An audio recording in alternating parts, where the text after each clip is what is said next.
this is an iHeart podcast. Guaranteed human. With no fees or minimums on checking accounts, it's no wonder the Capital One bank guy is so passionate about banking with Capital One. If he were here, he wouldn't just tell you about no fees or minimums. He'd also talk about how most Capital One cafes are open 7 days a week to assist with your banking needs. Yep, even on weekends. It's pretty much all he talks about, in a good way. What's in your wallet? Terms apply. See CapitalOne.com/bank. Capital One, N.A., member FDIC. Tax season has arrived, and doing taxes without the right help can feel overwhelming. Intuit TurboTax is here now to guide you through it with confidence. Match with a TurboTax full-service expert who handles everything for you from start to finish. Your dedicated expert checks every single deduction and credit to help you get the best possible outcome so you can feel confident you're getting every dollar you deserve. And the best part? You'll see real-time updates on your expert's progress right on your phone while you live your life. Plus, you get unlimited expert help at no extra cost, even on nights and weekends during tax season. Visit TurboTax.com. Only available with TurboTax full-service experts. Real-time updates only on iOS mobile app. Brought to you by the reinvented 2012 Camry. It's ready. Are you? Welcome to Stuff You Should Know from HowStuffWorks.com.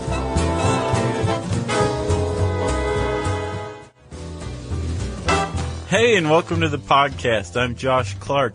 With me, as always, is Charles W. Chuckers Flutterby Bryant.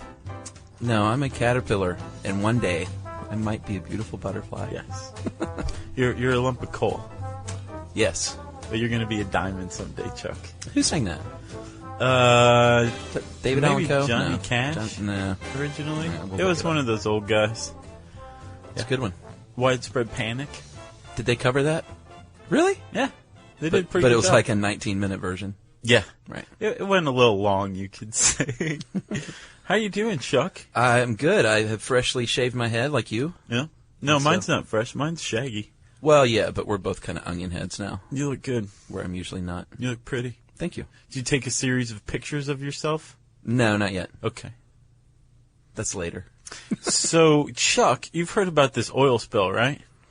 Yeah, I had a feeling you might tie this in. Devastation, Yeah, dead wildlife, yeah, injured economies, yeah, Obama's Katrina. yeah. There's one thing that has been conspicuously absent in my estimation. Beautiful. Nobody's talking about iridescence. No one's talking about how pretty the oil slick is. Yeah, that's because it's horribly ugly. It is, unless you stand at a certain angle, and then you're Right. like, "Oh, this is kind of nice, actually." Yeah, I know what you mean. Yeah, I see where you're headed. We're talking about iridescence in this one because the shimmery color-changing quality called iridescence Yes. that oil spills feature Yes. are in common with something called butterflies. Yeah. The wings of butterflies. And I can tell you that 24 hours ago, Uh-huh. I had no idea why a butterfly's wings were iridescent. Now I do. This is why I love episodes like this, because here is why. There's no, Right. maybe Sure. it's kind of like this, or we don't really know, so Right. you and I get to conjecture like jackasses all day long, right? Right? Instead, it's science has figured out why this happens, and you and I are going to explain it to people. So, Chuck, let's do that right now. Let's talk about why a butterfly's wings are iridescent.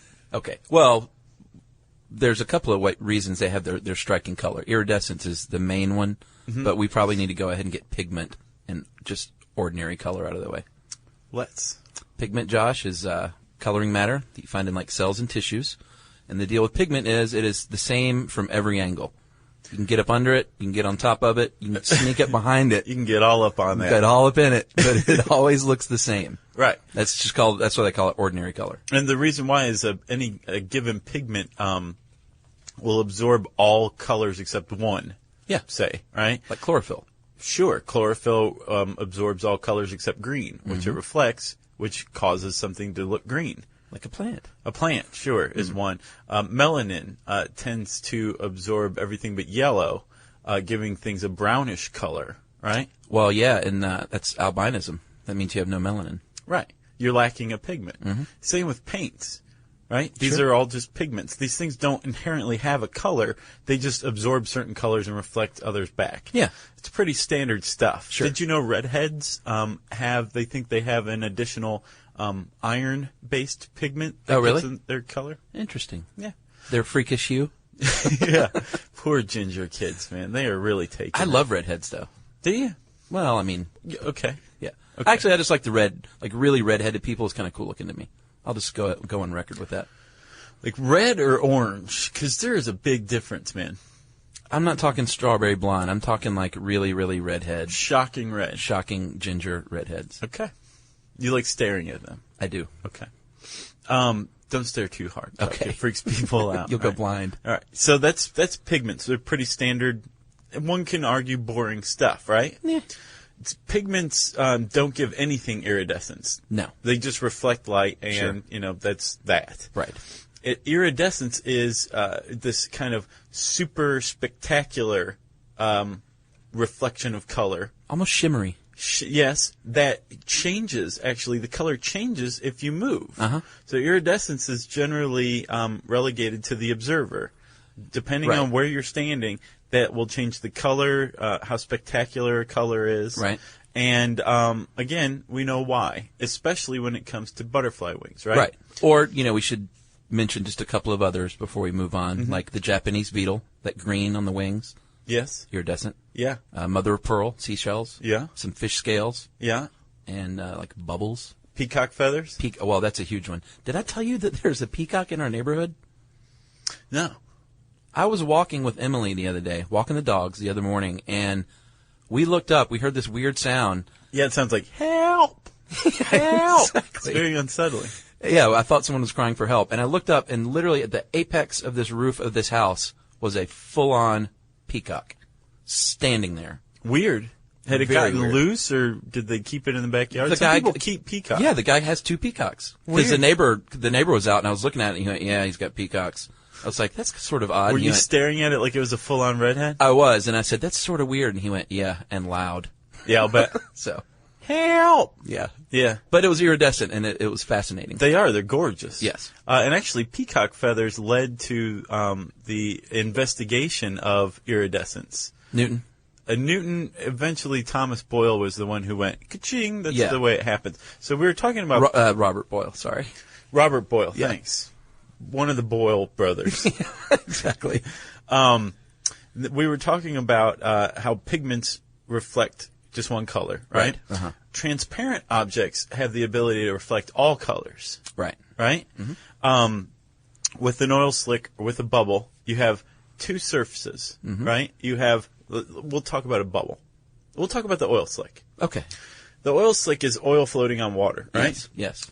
You have the top film of the oil slick, light's passing through it, although some's bouncing back, Right, which you will see right? with your eye. And some can make it to the water beneath, the stuff that passes through the top film, Right. and then can be reflected back. And Some you will can be see that. reflected back, right? Right. Now, if the light that's reflected from the top is also reflected from the bottom, if they're in sync, If the phases match up. right? And a phase is the position of the trough and the crest, because remember, light exists on a wavelength. Right. So picture it as like a regular wave or like a roller coaster, if you're a little more simple. Mm-hmm. And like you said, if they match up as if they were on top of each other, then you're going to get iridescence. Right. So, Chuck, follow me on this one. Okay. To the ends of the earth. All right. So go beep boop. Beep, boop. Okay. So the beep, that's a crest. Uh-huh. And then the boop, that's a trough. An off-key trough. Okay. So Yes. start going beep boop beep boop. You really okay? want me to do that? So, and this is Chuck being a wave of light, a wavelength of light, right? Yeah. Reflecting. He's just reflected. The moment he starts, he's reflected off the surface of a transparent object. Beep, boop. Beep, boop. Yeah. Beep, boop. Right? Okay. Beep, So now boop. I'm light coming in, and I'm going to come in and start after I've just reflected off the bottom surface of, say, an oil slick, right? All right, so you want me to do this again? So Chuck has already reflected off the top surface. I made it through the bottom surface, and now I'm reflecting off, okay? So Chuck, beep, boop, beep, boop, beep, boop. now let's say I come beep, in boop, at like halftime. Beep, boop, beep, boop, beep, boop, beep, boop, beep, boop. It's all screwed up, yeah, right? that sounds awful. It does sound awful. And when you're speaking of light, it sounds like this. Right? Nothing. They cancel each other out. But, Chuck, if my phase is equal to yours, but say a full measure behind, right, it sounds like this. Go ahead. Beep, boop, beep, boop, Beep, boop, beep, boop, beep. Right? So it sounded Yes. nice. It sounded louder. It didn't sound nice, but it sounded louder. It wasn't all discordant. Right. So what just happened was we amplified the beep, boop. Right. Right? Yeah, yeah, exactly. This is called, what is it? Constructive interference. That's right. And that's, I don't want to say good and bad because it's really scientists would say it is neither good nor bad. Right. But I'm going to say that's the good kind because that's what gives you iridescence. The bad kind would be destructive interference, and that, like you said, that cancels each other out, making something like not less iridescent, not iridescent at all. Right. So that's it. Close. That's not entirely it, right? Because consider this, Chuck. Light as we see it, exists on a spectrum, right? Sure. So on one hand, you have at about a wavelength of 400 nanometers, right, violet light. Yeah. On the other end of the spectrum that we can see is red light, which has a wavelength of about 700 nanometers, right? Right. Okay. If you go a little beyond the violet, you get bluer than blue, aka ultraviolet, which we all love. Right. If you go beyond the red, you have redder than red or infrared, right? Right. We can't see either of those, but we can see within that spectrum from violet to red. Yes. And it's based on wavelength. If you take white light, right, like sunlight, and you if you project it onto a transparent object, all of the colors, remember the Pink Floyd Dark Side of the Moon album cover? Of course. It's white light going into a prism and then coming out in its separate forms. In all its psychedelic glory. Right. Now imagine that that's static, like it's not changing position. If you are shooting a beam of white light onto a bubble, depending on where you stand, the angle of refraction, I'm sorry. Yes. Depends on what color you're going to see. So if you move across your angle, you're going to see a different color, and hence this explains the color changing of iridescence. Right. Support for the show comes from Public, the investing platform for those who take it seriously. On Public, you can build a multi-asset portfolio of stocks, bonds, options, crypto, and now generated assets, which allow you to turn any idea into an investable index with AI. It all starts with your prompt, from renewable energy companies with high free cash flow to semiconductor suppliers growing revenue over 20% year over year. You can literally type any prompt and put the AI to work. It screens thousands of stocks, builds a one-of-a-kind index, and lets you backtest it against the S&P 500. Then, you can invest in a few clicks. Generated assets are like EFTs with infinite possibilities, completely customizable and based on your thesis, not someone else's. Go to public.com/podcast and earn an uncapped 1% bonus when you transfer your portfolio. That's public.com/podcast. Paid for by Public Investing. Brokerage services by Open to the Public Investing, Inc. Member FINRA SIPC. Advisory services by Public Advisors LLC. SEC registered advisor. Generated assets is an interactive analysis tool. Output is for informational purposes only and is not investment recommendation or advice. Complete disclosures available at public.com/disclosures. Hey everybody, get this. LinkedIn has grown to a network of over 1 billion professionals and 130 million decision makers.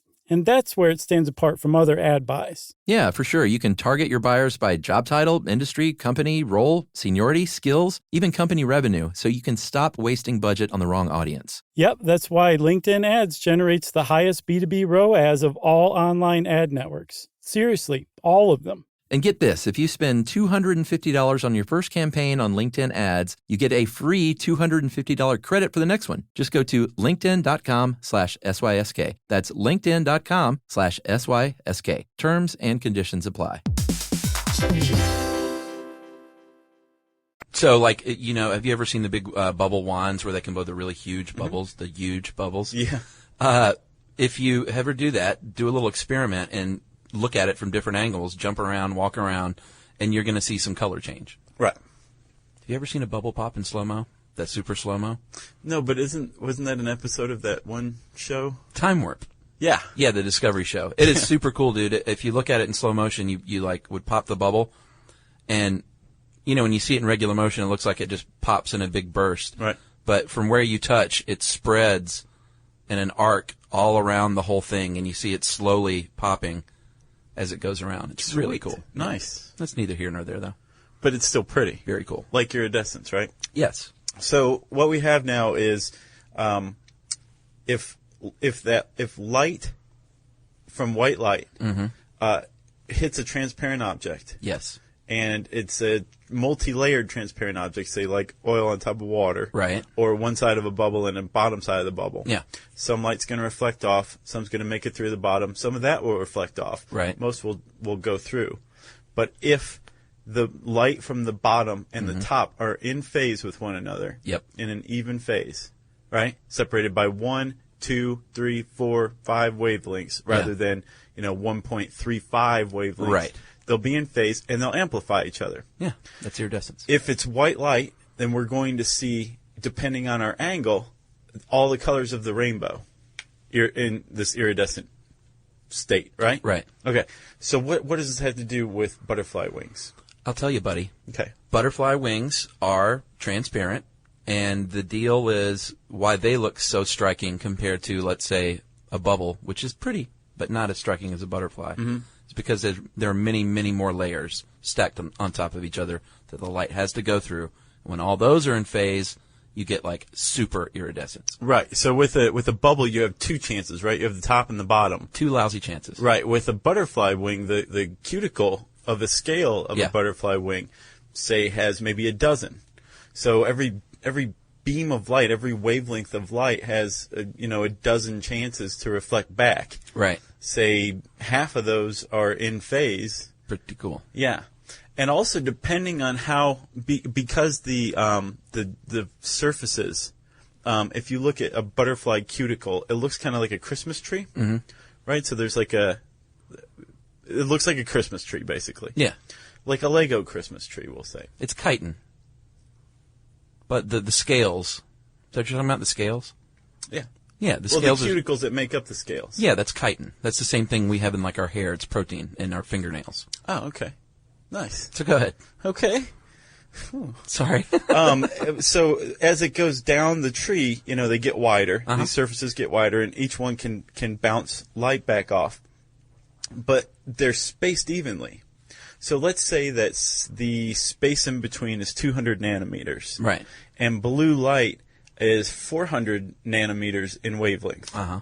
Since the 200 is half of 400, it's going to give blue light a better chance to reflect back in phase, which is why, say, on like the blue morpho butterfly, which has a space of 200 nanometers between the scales, the space in the scales appears so blue, because blue has a likelier chance of reflecting back in phase and amplifying in this iridescent manner. Right. And the morpho, doesn't that actually venture into the ultraviolet spectrum? Yeah. Remember the angle? Yeah. So if you're looking, let's say, at the right is red and at the left is violet, if you move too far to the left, everything's gone because you've moved out of the visible spectrum of light, and now all you're seeing is the brown pigment. But who can see it is the butterfly. Yeah, the monarchs are actually in their migration, their huge migration every year. They use ultraviolet markings, or ultraviolet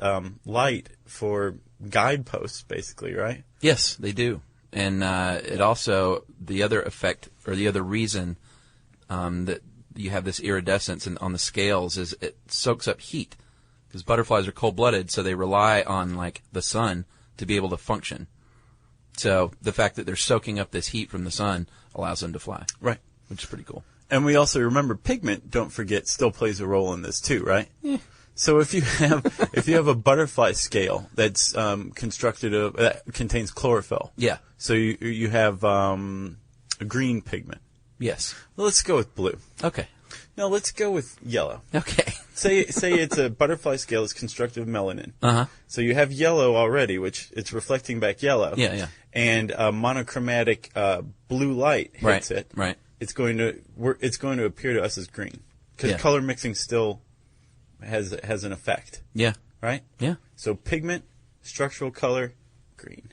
Can we talk about the wings for a second, too? Yeah. Because I know people are going to write in and say, that's really cool, but is it true that butterflies will die if you touch their wings?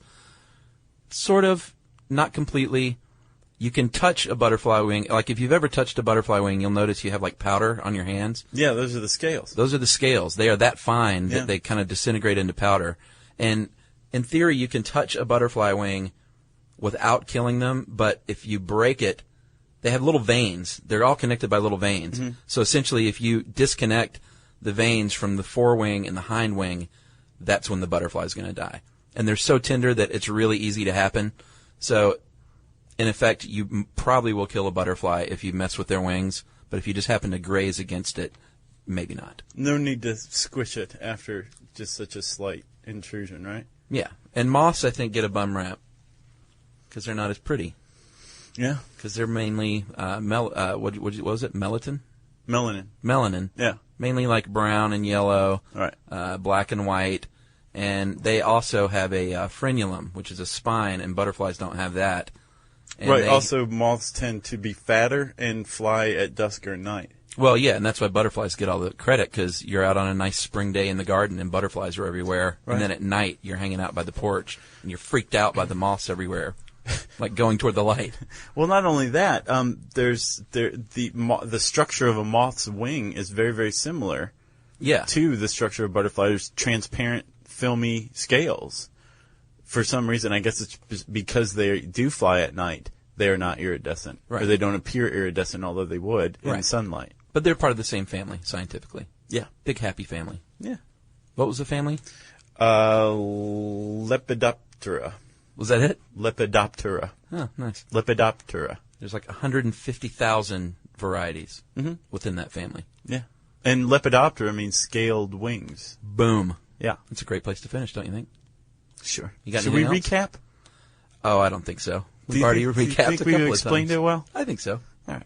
Support for the show comes from Public, the investing platform for those who take it seriously. On Public, you can build a multi-asset portfolio of stocks, bonds, options, crypto, and now generated assets, which allow you to turn any idea into an investable index with AI. It all starts with your prompt. From renewable energy companies with high free cash flow to semiconductor suppliers growing revenue over 20% year over year, you can literally type any prompt and put the AI to work. It screens thousands of stocks, builds a one-of-a-kind index, and lets you backtest it against the S&P 500. Then, you can invest in a few clicks.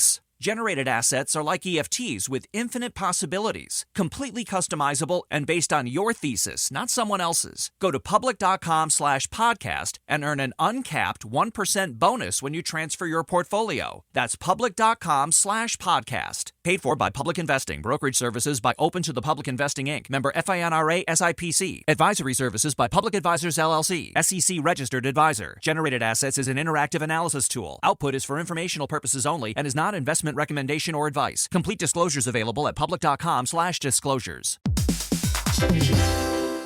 Hey everybody, get this. LinkedIn has grown to a network of over 1 billion professionals and 130 million decision makers. And that's where it stands apart from other ad buys. Yeah, for sure. You can target your buyers by job title, industry, company, role, seniority, skills, even company revenue, so you can stop wasting budget on the wrong audience. Yep, that's why LinkedIn Ads generates the highest B2B ROAS of all online ad networks. Seriously, all of them. And get this, if you spend $250 on your first campaign on LinkedIn Ads, you get a free $250 credit for the next one. Just go to linkedin.com/SYSK. That's linkedin.com/SYSK. Terms and conditions apply. Because I feel more confused than I did before. Well, you brought sound into it, but I thought that was a very clever way to go about it. Well, thanks a lot. If you want to learn more about butterfly wings and their striking colors, type in butterflies striking colors in the handy search bar at howstuffworks.com. Brings up a pretty cool article by Jennifer Horton. Hey, Chuck, it's you and me from the future. The future. Our idiot past selves have no idea we're doing this right now. Right. But we do. Right. Because we're from the future. Indeed. And you know what we're here to do, don't you? We're interrupting our podcast for a reason. T-shirt winners announced. Yeah. This is one of the, if you were a winner, you were guaranteed a mention on the show. Yeah. And this fulfills that application. Yes, this is, we've got the lawyers behind us with their briefcases and bullwhips, right? Yes. And, Chuck, we picked 5.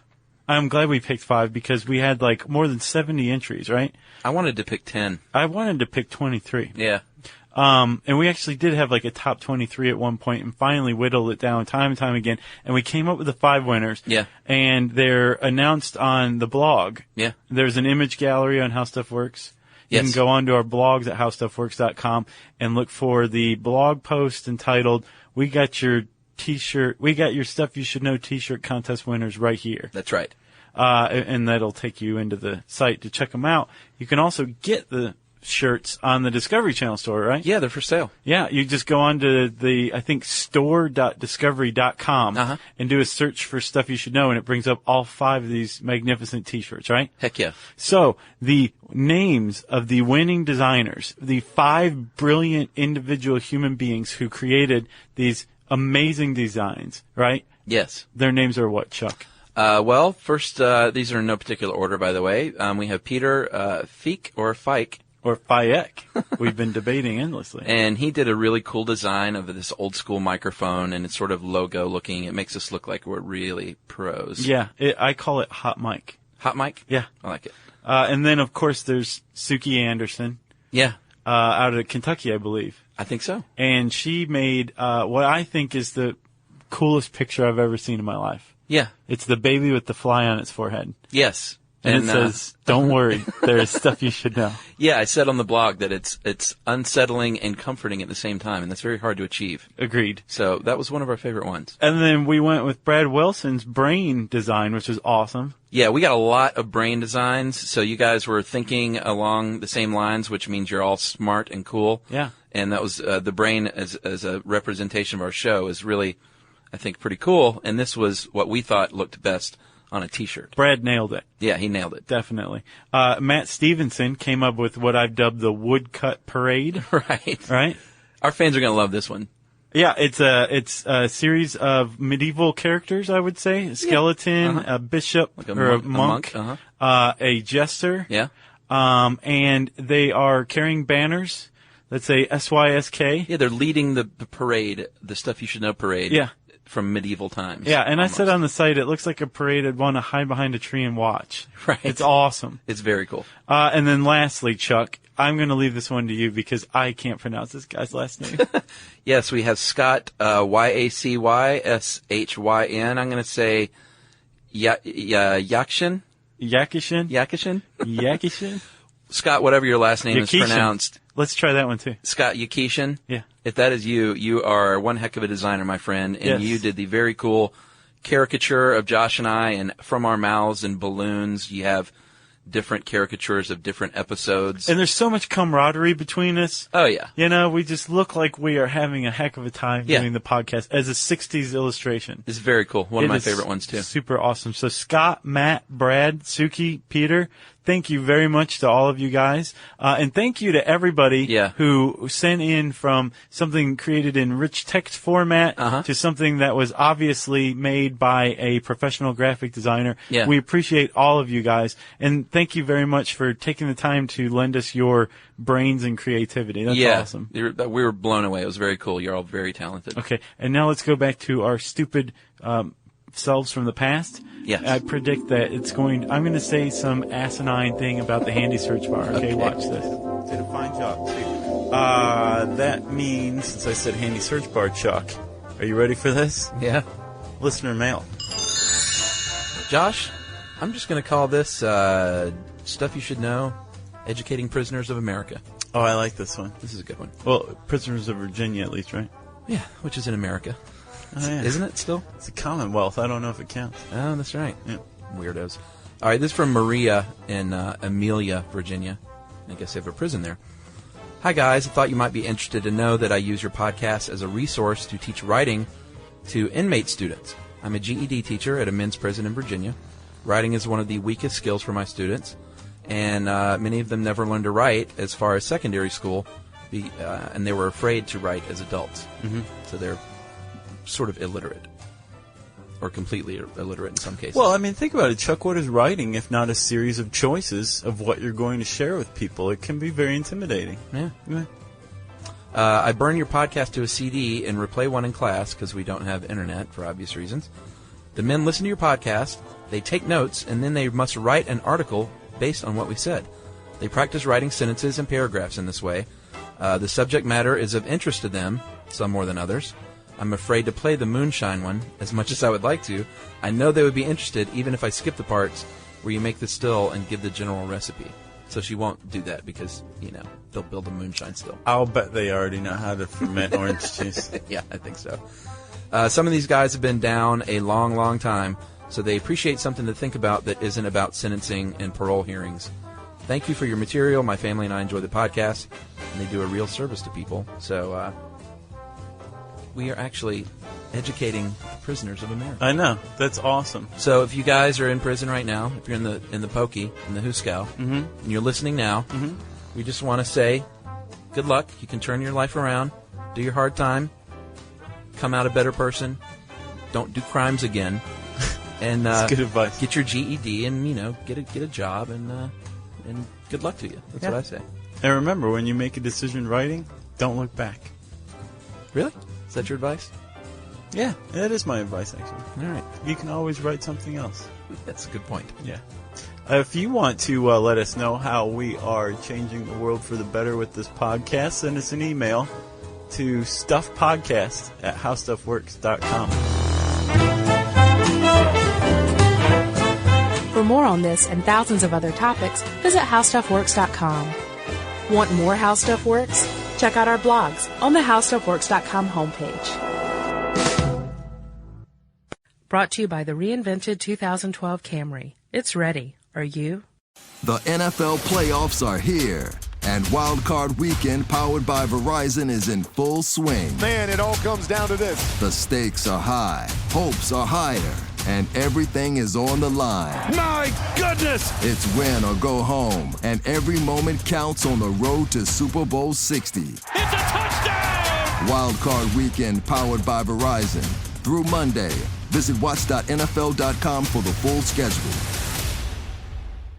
These days, it seems like AI agents are just about everywhere you turn, every field and every function. But without identity, you can't trust they'll serve your business instead of jeopardizing it. Fortunately, Okta helps you get identity right by securing your AI agents' identities, giving you a single layer of control, a single standard of trust. So whether an AI agent supports a single user or your entire enterprise, with Okta, you'll turn risk into opportunity. Secure every agent. Secure any agent. Okta secures AI. This is an iHeart podcast.